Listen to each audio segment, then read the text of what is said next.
మళ్ళీ చెప్తున్నా, కంటెంట్ ఉన్న సినిమాని, టాలెంట్ ఉన్నోడిని ఎవ్వడు ఆపలేడు. ట్రోల్ చేసే వారికి ఒక్కరే చెప్తున్నా, అంతే. చూడకుండా పర్లేదు, మేము చూస్తాం అంతే.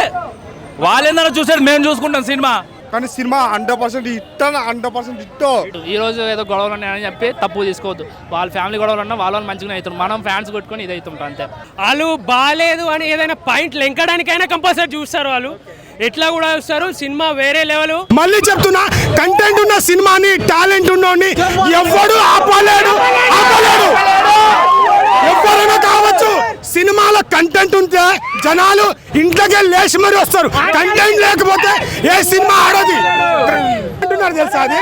సో బందేనని ఏదొచ్చినా నెగిటివ్ మాట్లాడతారు చూరు, వాళ్ళు మాట్లాడతారు. నంబర్ 3000 ఎక్కడ, మన ఇక్కడ కాదు, ముంబైలో 3000 టికెట్ కూడా అమ్ముడైంది. సో అంత బజ్ ఉంది, ఖచ్చితంగా చూస్తారు.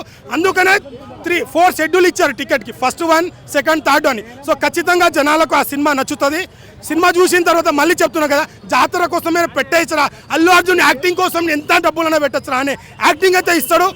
పుష్ప అంటే రికార్డ్ అంటే పుష్ప ఖచ్చితంగా జరుగుతుంది. ఈ రోజు పవన్ కళ్యాణ్ గారు కూడా మన తెలుగు స్థాయిని గర్వించదగ్గ చేసిన పుష్పకి హైక్ తీసుకోవచ్చు, షోలు పెంచుకోవచ్చు అని.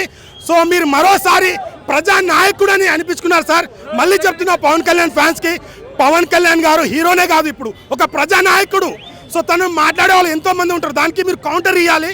సో కాబట్టి మంచి వాతావరణంలో ఇప్పుడు పవన్ కళ్యాణ్ గారు కూడా పర్మిషన్ ఇవ్వడం జరిగింది.